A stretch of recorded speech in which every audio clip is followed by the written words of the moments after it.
What's up, guys? It's your boy Okeim Rich here, back again with another video. And today I'll be breaking down GBPUSD and GBPJPY, right?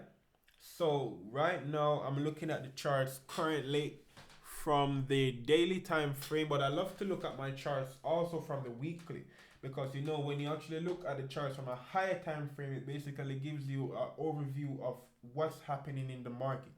It's like you in a plane looking down. You're saying, "Oh my God, look at those little tiny persons." Whatever. So you guys get the point. You get a very clear view of what's going on, right? So that's one of the reasons why I go from the higher time frame. So I start from the higher time frame, and then I go all the way down to the 1 hour time frame. So when I'm looking for entries, I go on the 15 minute and sometimes the 5 minute. Okay. So right now I'm looking at GBP USD on the daily. I'm seeing where price is currently at 1.31635, right? So it's almost at the psychological level, which is 1.32000, right? And at this level, we can observe where there is a lot of, what are we seeing right there? A lot of Rick rejections right here, which means that this area has what? An area of interest. This area is an area of interest. Why do I say that? Okay. We can see where price was fooling around here for a little bit before. What did it do? Before it actually pushed all the way up here, right? And this is from the daily time frame, right?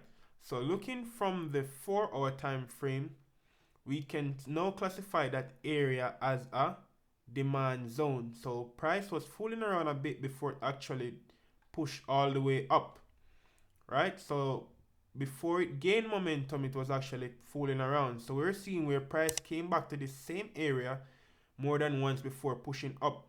So this is an area of interest. So whenever I see areas like this in the market, and I'm seeing where there's a lot of weak rejections also, I look at that area as an area of interest, where if price goes back to that area, what could price do? Price could interact with that area.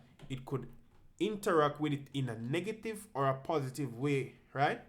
So if price is going up and you bought, right? You place a buy order, and let's first say you put a buy order right here, right?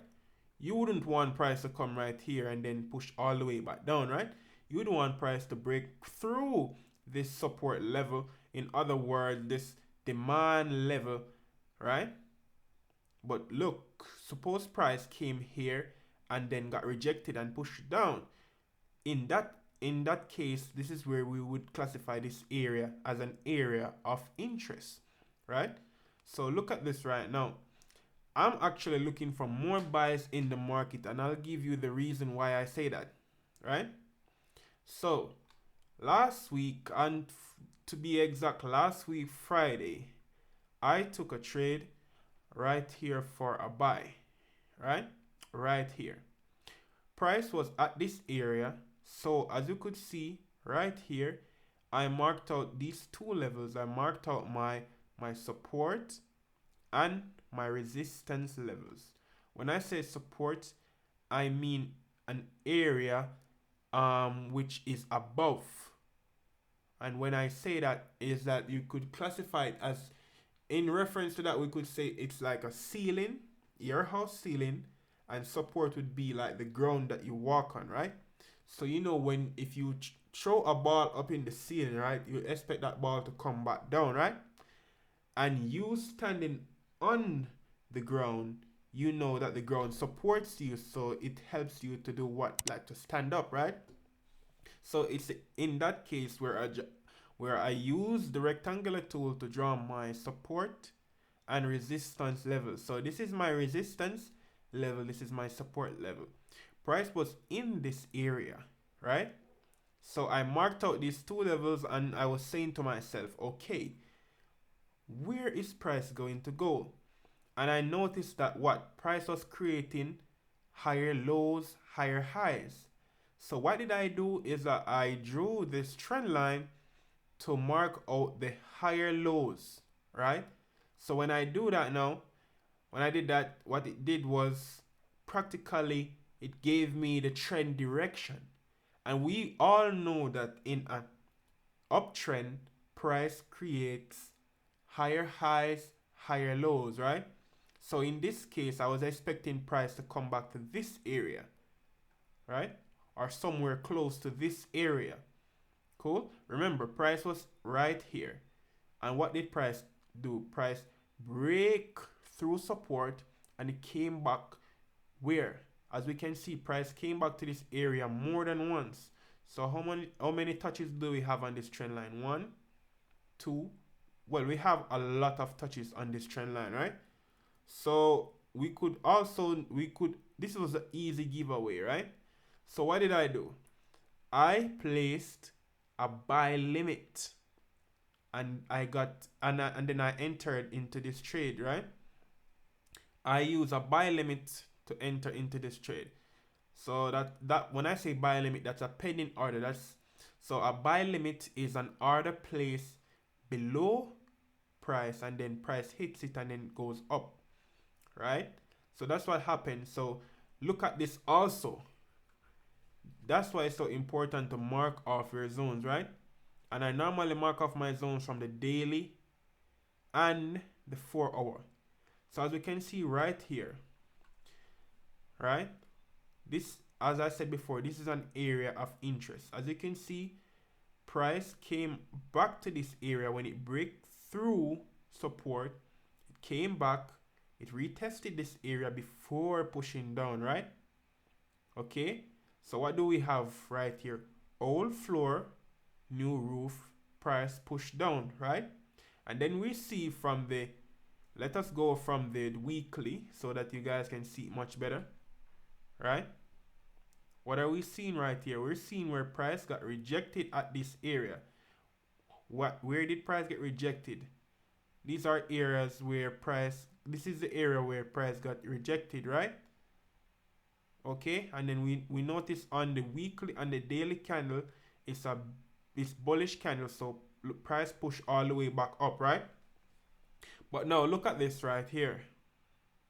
We're seeing where price is doing what? Price is getting rejected at this area once more because this area is now an area of resistance. And as I said previously, old floor, new roof, price pushed down. But before price pushed down, what did it do? It retested the area, right? Because we see where price came all the way from up here. It break through support and it retested the area, right? Price got rejected.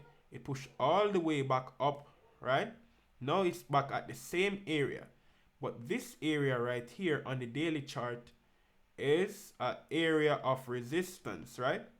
So let's look from the lower time frame. I love to look at my 1 hour and my 2 hour time frame. So in this case, let's look at the 1 hour time frame, right? So this area is an area of resistance. As I said previously, you can look at the area of resistance as your ceiling in your house, right? If you throw a ball in the ceiling, you expect it to come right back down, right? Okay? So as we can see where price actually pushed all the way up here and now it's getting rejected once more. But look, I'm still expecting price to push all the way up. What did price do when it pushed all the way up here and it's now being rejected at this area? We're seeing multiple indecision candles right here. What are we seeing right here? We're seeing an indecision candle, right? Indecision candle also. Cool. So what did price do? Right at this area right here. Let's mark it out. Okay. We're seeing where this is a break of structure right here. And what in this case we can know. So this right here is our roof, right? And we can simply see that we can see this on the line chart, right? You see? That's very clear.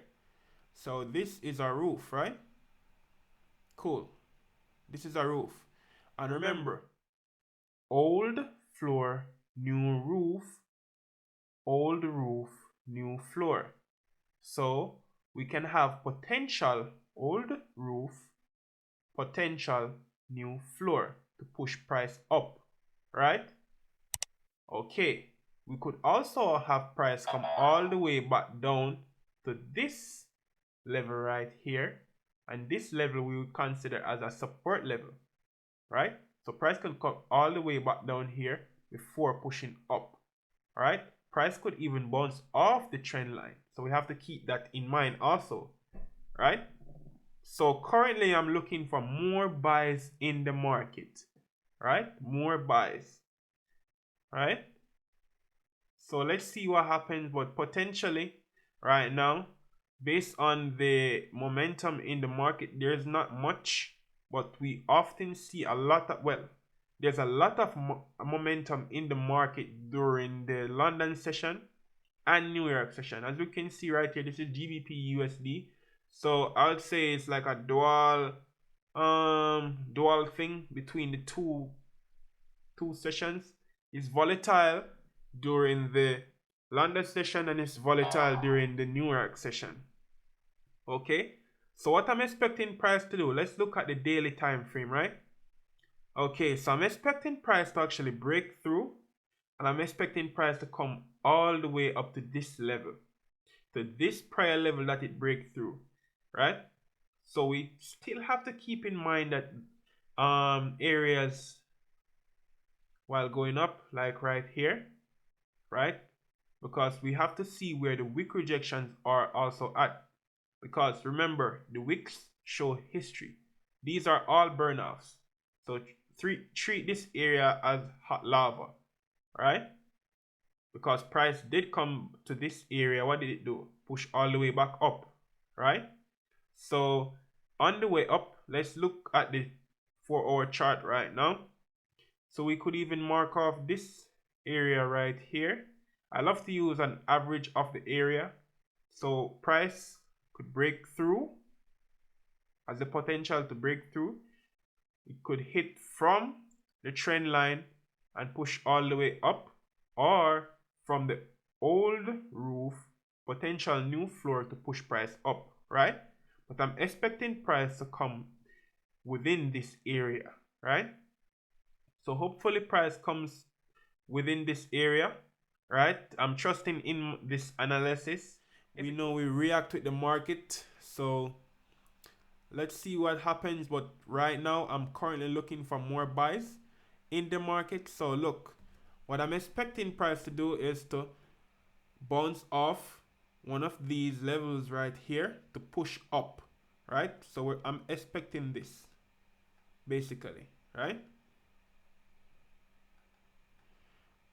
But right here we could take partial profits, right? To push all the way up. Price has the potential to push all the way up to resistance level, but it might take some time, right? So let's use the date and price range tool to see how many pips is this. This is 456 pip all the way up to resistance level. This is the high from the daily, right? Okay, and let's go back down to the 1-hour chart and let's check it to support, right? So this is a 209 pip move, okay, to support, and this is from the daily. Let's look at the daily chart. Let's reset. Okay, so it's a 209 pip move to support level, and to the first, where the first TP can be at, right, is a 148 pip move. Your first TP could be less, but I love to aim big. Not saying that I'm actually jumping the gun or whatever, but as we can see here, this is a lot of free space within this area. Once it breaks above this resistance level right here, there's not much that would actually stop this trade to actually push all the way up here.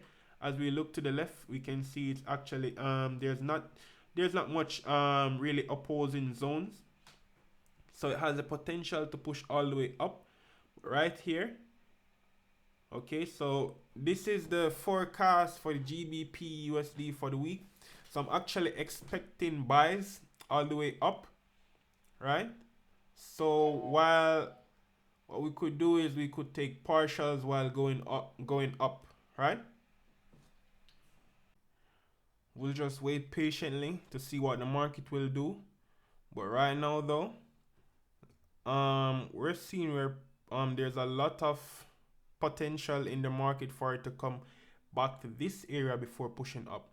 So what we gotta do right now is just wait patiently and see what the market will do. So win or lose, I will learn, right? And as I go along, the skills will be sharpened.